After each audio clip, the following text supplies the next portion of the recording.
TMZ has learned Nicki Minaj is dealing with a very scary situation after cops rushed to her LA mansion when a stranger wandered into her property. You know how they are trying to press Jay-Z to be called in for questioning for the Epstein files, right?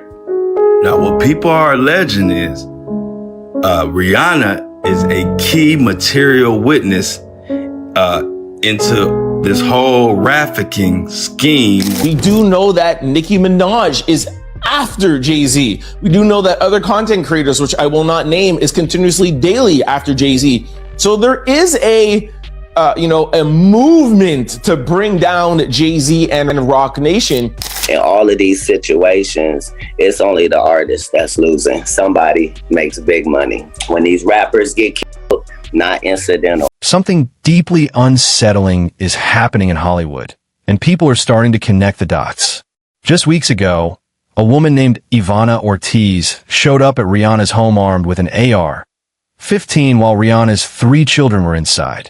And now, a man named Leland Adams, 36, has been arrested for trying to break into Nicki Minaj's mansion in Calabasas in the early hours of April 1st. Security warned him to leave. He refused, and deputies had to come and take him away. 2 major celebrity homes targeted within weeks of each other. Coincidence? A growing number of people don't think so. Nicki has been openly saying that powerful people in the music industry want to silence her permanently. She has even directly accused Jay-Z's company, Rock Nation, of tracking her movements and organizing swatting incidents to intimidate her. As for Rihanna, she is still officially signed to Rock Nation, both as an artist and under its management. But it's clear she has no interest in making music anymore and has been quietly keeping her distance from Jay-Z for years. So could it be that both Nicki and Rihanna are being targeted because of what they know? Their fellow celebrities are starting to speak out, and many of them believe these incidents are not the work of random stalkers. Things are getting very scary because people have now put together that both Rihanna and Nicki Minaj's homes in California have both been targeted recently. According to NBC Los Angeles, on Wednesday, April 1st, a man was arrested for entering Nicki Minaj's property and attempting to break into her home. The suspect, identified as 36-year-old Leland Adams, was warned by Nicki's security team to leave, but he refused.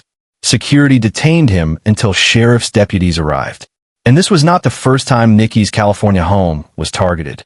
She has dealt with multiple swatting attempts and even false Child Protective Services reports about her son being in danger. Nicki did not stay quiet about any of it. She publicly accused powerful figures in the music business of being behind these attacks, writing online, "When you have snitches in high places of the music industry who don't want you to win. Funny how this person hasn't been found." So first Rihanna has her home shot up by a woman carrying an AR-15, and just weeks later, a man tries to break into Nicki's house. And the Rihanna story had its own strange details. The attacker, Ivana Ortiz, was a speech pathologist. How did she afford a Tesla and an AR-15? And how did she even know Rihanna's private home address? Online speculation has suggested Ortiz was not working alone and may have been set up to take the fall. What makes it even more suspicious is that Ortiz had an active lead. I'm saying that everything that happens in a business that's based off of pretend that seems like a setup is. In business, nothing is coincidental, or you would be hearing who's losing money. In all of these situations, it's only the artist that's losing. Somebody makes big money. When these rappers get killed, not incidental. Somebody made $100 million and now don't have to talk to that artist or none of their crew, don't have to validate none of their contracts. Now only got to deal with the mama, only got to see her once a year, and it's over. And the money goes up and up and up. So they killed this $20 million guy, but they reaped $60 million in benefits. Wow. And they had some people from your city do it. Comedian and commentator D.L. Hughley has also been very critical of Rock Nation. He has made it clear that he does not trust Jay-Z's company or the powerful people connected to it. According to D.L., those pulling the strings behind Rock Nation may be the very same individuals whose names are now showing up in recently released government documents. I think that the fact that powerful men, listen, I'm not saying didn't exist in every community, but these fellas had resources, and they bought an island, and they took in there. Even if you didn't believe that there was any connection to it, which I think is strange credulity, doesn't it say something about your judgment that you would hang around somebody who was that? 50 Cent was one of the few celebrities to publicly stand by Nicki after she accused Roc Nation and Jay-Z of trying to harm her. He posted online, LOL, what the F did they do to Nicki? I like when she gets mad. This came shortly after 50 had hinted at wanting to produce a Diddy-style documentary about Jay-Z, following the release of government files in which Jay-Z's name appeared. But with the exception of 50 Cent, most celebrities have refused to show Nicki any public support, and many believe it is because of her recent political endorsement of Trump. However, some fans think Nicki aligned herself politically out of genuine fear after a series of incidents that made her feel her life was seriously at risk. She hinted in a recent interview that something happened months ago that made her realize people were truly trying to silence her for good. And then there was something that happened a few months ago that if I wasn't going to do it before, something happened a couple months ago. What happened? I don't want to talk about it, but I'll say that sometimes people can push you so much that they push you all the way into your next calling, into your next blessing, into your next life. How come nobody is giving Jay-Z and Beyonce the same criticism for dining with Trump's daughter and son-in-law? And let's not forget, it was Trump who pardoned Roc Nation's CEO and Jay-Z's top executive, Desiree Perez. So it seems deeply hypocritical that celebrities are distancing themselves from Nicki over her Trump endorsement, while saying nothing negative about Jay-Z, who clearly has his own connections to the Trump administration. Circling back to Rihanna, she has mostly stayed out of politics and has quietly stepped away from the music industry altogether. Some say she got tired of it. Others say she damaged her voice from years. Said we don't sing songs here, we sing artists. And there was this little pause, and I was nervous. But then he said, and we're interested. And there was this sudden feel of relief. But then he said something about a window and a door or something. Oh, then he said, you did it homework. I did a lot of homework on you, Miss Lady. He said, there are two ways to leave here, either through the door with the deal sign or through this window, and we're on the 29th floor.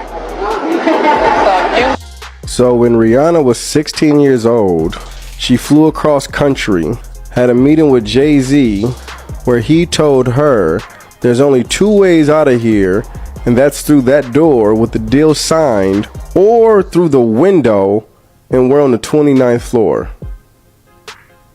And she was 16 years old. I don't really see the humor. Looking back at old footage of Rihanna and Jay-Z together, many people now find those interactions deeply uncomfortable. Like the moment Rihanna won her first Grammy and was about to thank her father, only for Jay-Z to interrupt and make her thank him instead. And the pattern does not stop there. Jay-Z reportedly met Beyonce when she was 16. There were rumors linking him to rapper Foxy Brown around the same age. And the mother of his alleged son, Rymir Satterthwaite, was also reportedly 16 at the time. When you add all of that together and then see Jay-Z's name appearing in government files, followed by two of his artists having their homes targeted within weeks of each other, it becomes very hard to look away. Dad, I know I promised you I'm going to give you my first Grammy, but we might have to fight for this one. She said she want to thank everybody for her first Grammy. Anyway, I'd like to thank Jay-Z for being a part of this record with me. She'd like to thank Jigga Man for being the greatest in the world. To be clear, this is speculation, not confirmed fact, but the pattern is impossible to ignore. Two of Jay-Z's artists targeted at their homes, his name appearing in government documents. Celebrities too afraid to speak out. In a music industry with a long, well-documented history of protecting the powerful at the expense of everyone else. At some point, you have to look at the bigger picture and ask the hard questions. Everything from politics to the music industry is corrupt at its core. And after everything that has come to light about how those in power operate, nothing should surprise us anymore. Do you think there is a real connection between the attack on Rihanna's home and the break-in at Nicki Minaj's mansion? Are they truly being targeted by someone inside the industry? Drop all your thoughts and theories in the comments below, and stay tuned for the next video.